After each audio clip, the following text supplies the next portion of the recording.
Hello મિત્રો, કેમ છો? બધા મજામાં તો છો?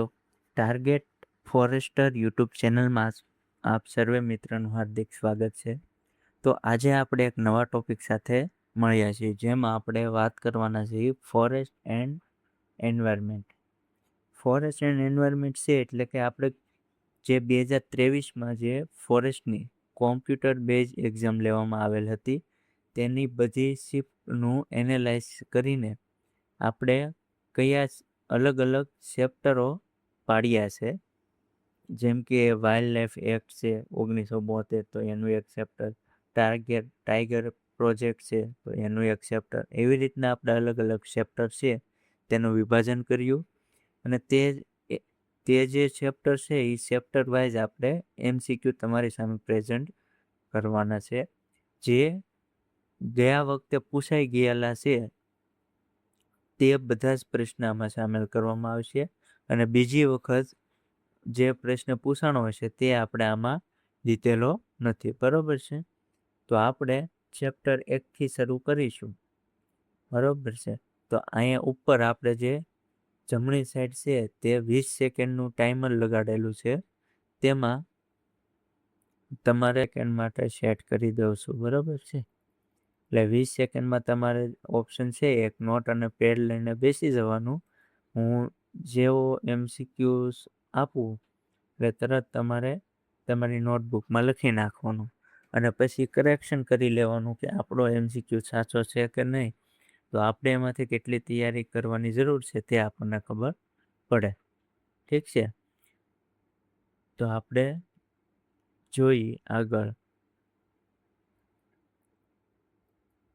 તો કે આ જે છે આપણે આજે વાઇલ્ડ લાઈફ પ્રોટેક્શન એક્ટ છે 1972, તે આજે ચેપ્ટર પહેલું છે તે લેવાનું છે. ત્યારબાદ ફોરેસ્ટ કન્ઝર્વેશન એક્ટ 1980, ત્યારબાદ એન્વાયરમેન્ટલ પ્રોટેક્શન એક્ટ 1986, ત્યારબાદ નેશનલ ગ્રીન ટ્રિબ્યુનલ NGT, ત્યારબાદ બાયોલોજિકલ ડાયવર્સિટી એક્ટ, ત્યારબાદ ટાઈગર રિઝર્વ, ત્યારબાદ national park, carbon cycle, nitrogen cycle, soil water resource, પછી renewable energy SDS, UNEP, IUCN, GIF, forest survey of India. તો આ જે બધા topic છે એ આપણે 1 by 1 છે તે બધાના MCQ આપણે સોલ્વ કરીશું. હવે આપણે પહેલું ચેપ્ટર છે તે વાઇલ્ડ લાઈફ પ્રોટેક્શન એક્ટ 1972. આ જે ટાઈમલાઈન છે એની પાછળ છે 1972. બરોબર છે? તો આની આજે આપણે વાત કરવાની છે. તો આપણે આગળ જોઈએ તો પહેલો પ્રશ્ન છે કે વાઇલ્ડ લાઈફ પ્રોટેક્શન એક્ટ 1972ની કલમ 65 શેને સંબંધિત છે? તો અભયારણ્યમાં પ્રવેશ પર પ્રતિબંધ, વિસ્તારોને અભયારણ્ય અથવા રાષ્ટ્રીય ઉદ્યાન જાહેર કરવાની કેન્દ્રની સત્તા, કે અનુસૂચિત જાતિ કે અધિકારોનું સંરક્ષણ, અમુક કિસ્સાઓમાં જંગલી પ્રાણીઓ શિકાર કરવાની પરવાનગી. તો તમારી પાસે 20 સેકન્ડ છે.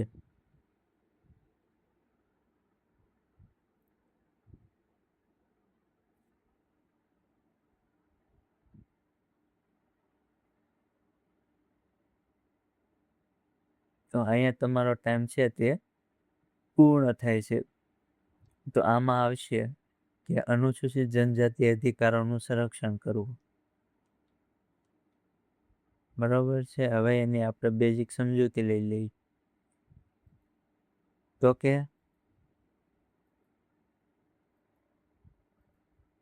કે સમજૂતી જોઈ તો કે કાયદાની કલમ નંબર 65માં આંદામાન નિકોબારના ટાપુઓમાં એક જૂથ રહેતી હતી, જેમાં અનુસૂચિત જનજાતિ, જેને આપણે શેડ્યુલ ટ્રાઇબના પરંપરાગત શિકાર, જંગલોનો ઉપયોગ, અધિકારોનું સંરક્ષણ કરે છે. આ કલમ તેમને કાયદાઓના કડક પ્રતિબંધોમાંથી ખાસ મુક્તિ આપે છે, જેથી તેમની આદિવાસી સંસ્કૃતિ અને જીવનશૈલી છે તે જળવાઈ રહે છે. હવે આમાં પરીક્ષાલક્ષી આપણે શું છે? તો કે કેન્દ્ર સરકાર દ્વારા અભયારણ્ય અથવા રાષ્ટ્રીય ઉદ્યાન જાહેર કરવાની સત્તા કલમ નંબર 38 હેઠળ કરવામાં આવતી હોય છે. તો આ છે તે આપણે પૂછાઈ શકે એવો પ્રશ્ન છે. આને આપની નોટબુકમાં નોંધી લેશો. ત્યારબાદ બીજો પ્રશ્ન જોઈએ.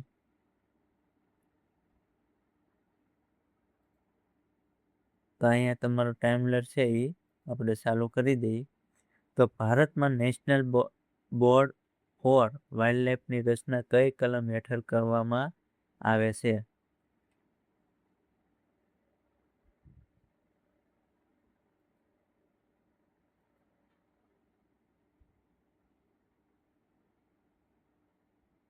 અને તમારો ટાઈમ પૂરો થઈ ગયો. તો કલમ નંબર 5 દ્વારા કરવામાં આવે છે. તો આપણે જોઈએ હવે એમની સમજૂતી. તો કે વર્ષ 2002ના સુધારા દ્વારા કાયદામાં કલમ ક 5 ઉમેરવામાં આવી, જેના હેઠળ રાષ્ટ્રીય વન્યજીવ બોર્ડની સ્થાપના કરવામાં આવી હતી. તો એના તથ્યો શું છે? તો કે આ બોર્ડના અધ્યક્ષ વડાપ્રધાન હોય છે, એટલે આપણા હાલના નરેન્દ્ર મોદી સાહેબ, બરોબર. ઉપાધ્યક્ષ તરીકે કેન્દ્રીય પર્યાવરણ અને વનમંત્રી હોય છે, અને આ બોર્ડ વન્યજીવો સંરક્ષણ અને જંગલ વિસ્તારોના વિકાસ કાર્યની મંજૂરી આપતા દેશની સર્વોચ્ચ સંસ્થા છે. ત્યારબાદ ત્રીજા નંબરનો પ્રશ્ન.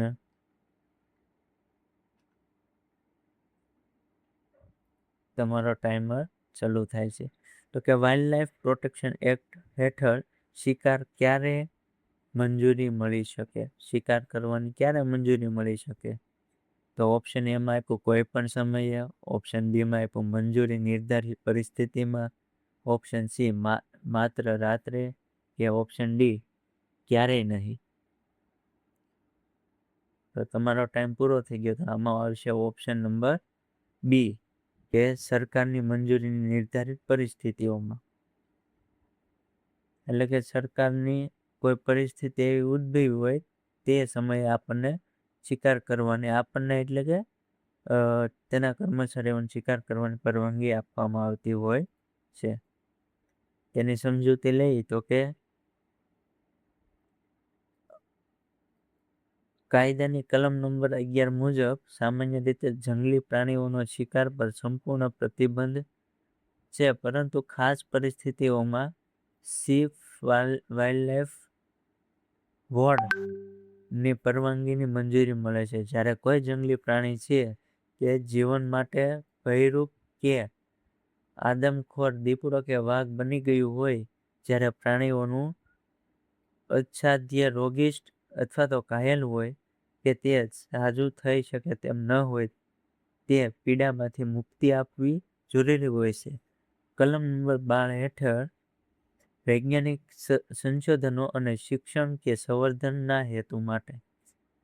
એટલે કે જ્યારે કોઈ પ્રાણી છે તે આદમખોર એટલે કે જંગલી રીતે, એટલે કોઈ ઉપર હુમલો વારંવાર કરતું હોય એવા પ્રાણીઓને, ત્યારબાદ રોગિષ્ટ થયું હોય તેવા પ્રાણીઓ, જેમ કે રોગિષ્ટ પ્રાણી હોય એટલે કે કોઈ રોગ જો હોય તો તે બીજા પ્રાણીઓને પણ થઈ શકે એટલા માટે, અને ઘાયલ હોય અને તે સાજું થઈ શકે એવું ન હોય, એટલે કે કોઈ સડો થયો હોય ને એ કંઈ સારું થાય એમ ના હોય, તો એને શિકાર કરવાનું કહે છે, અને પીડામાંથી મુક્તિ આપવી જરૂરી હોય છે, એટલા માટે શિકાર કરવાનું કહેવામાં આવતું હોય છે. અને કલમ નંબર 12 હેઠળ વૈજ્ઞાનિકોનું સંશોધન, શિક્ષણ કે સંવર્ધનના હેતુ માટે પણ ઘણી વખત શિકાર કરવામાં આવતો હોય છે. ત્યારબાદ ચોથા નંબરનો પ્રશ્ન આપણે જોઈએ. તો અહીંયા તમારો ટાઈમર ચાલુ કરું. તો કે વાઇલ્ડ પ્રોટેક્શન 1972ના મુખ્ય હેતુ શું છે? તો કે ખેતીનો વિકાસ, ખાણકામ, વન્યજીવો અને તેમના રહેઠાણનું સંરક્ષણ, કે ઉદ્યોગોનું સંરક્ષણ. બોલો આમાં કયો આવશે?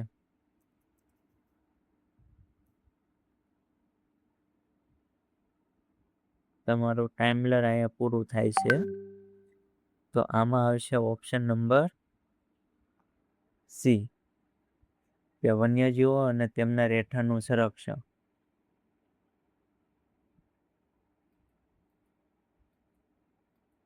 ત્યારબાદ આગળ જોઈએ આપણે સમજૂતી. તો કે આ કાયદા બનાવવાનો મુખ્ય ઉદ્દેશ જે દેશના વન્યજીવો, પ્રાણીઓ, પક્ષીઓ કે વનસ્પતિઓ ગેરકાયદેસર શિકાર, પોચિંગ અટકાવવાનો કે હાડકાં કે ચામડા કે અન્ય અંગોનો વેપાર પર રોકવા માટે કુદરતી રહેઠાણો અને તેનું સંરક્ષણ કરી દેશની જૈવ વિવિધતા જાળવી રાખવા માટે કરવામાં આવતું હોય છે. ત્યારબાદ આપણે નેક્સ્ટ 5મો પ્રશ્ન જોઈએ. તો કે એમાં આપણે તમારો ટાઈમર ચાલુ કરી દઈએ. નેશનલ પાર્ક જાહેર કરવાની સત્તા કોને છે? રાજ્ય સરકાર, કાયદાની જોગવાઈ મુજબ, જિલ્લા પંચાયત, નગરપાલિકા કે ગ્રામ પંચાયત? જલ્દી જવાબ આપજો.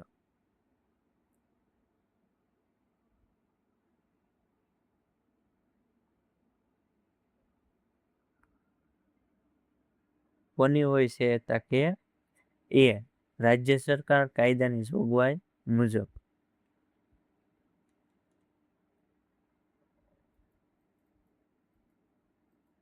હવે આપણે જોઈએ આમાં.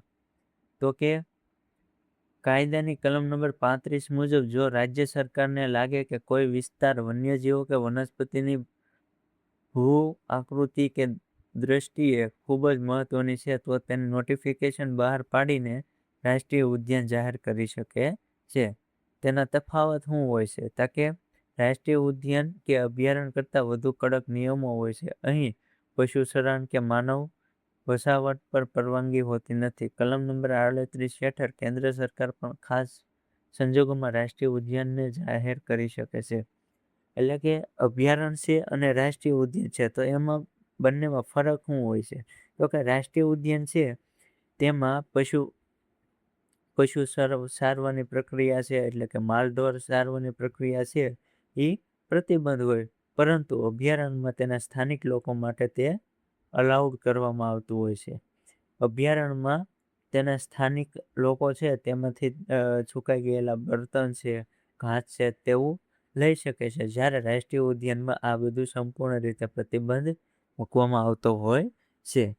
ત્યારબાદ આપણે આગળ જોઈએ. તો કે 6થો પ્રશ્ન.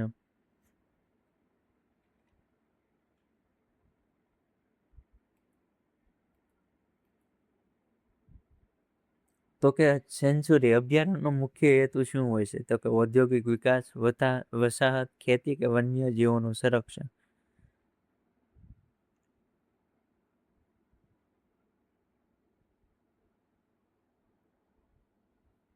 તો આમાં આવશે ઓપ્શન નંબર ડી, વન્યજીવોનું સંરક્ષણ. હવે આપણે એમાં આગળ જોઈએ કે કાયદાની કલમ નંબર 18 હેઠળ રાજ્ય સરકારના અભયારણ્યની રચના કરે છે.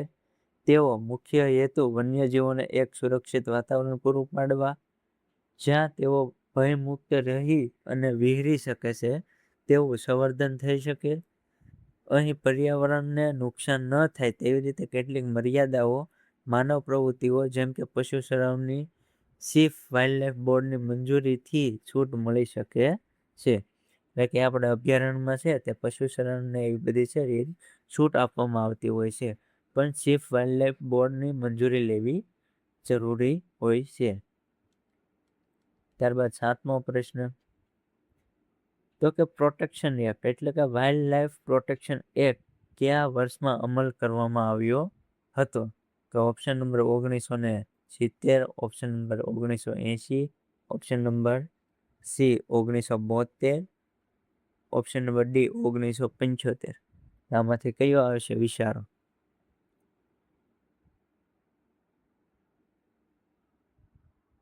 તો મિત્રો આ જે પ્રશ્ન છે એમાં ઓપ્શન નંબર સી આવશે 1972. તો હવે એની આગળ જોઈ સમજૂતી. તો કે ભારત સરકારે વન્યજીવોનું સંરક્ષણ માટે ઐતિહાસિક કાયદા પસાર કર્યા હતા. 9 સપ્ટેમ્બર 1972ના રોજ આ કાયદો અમલમાં આવ્યો હતો.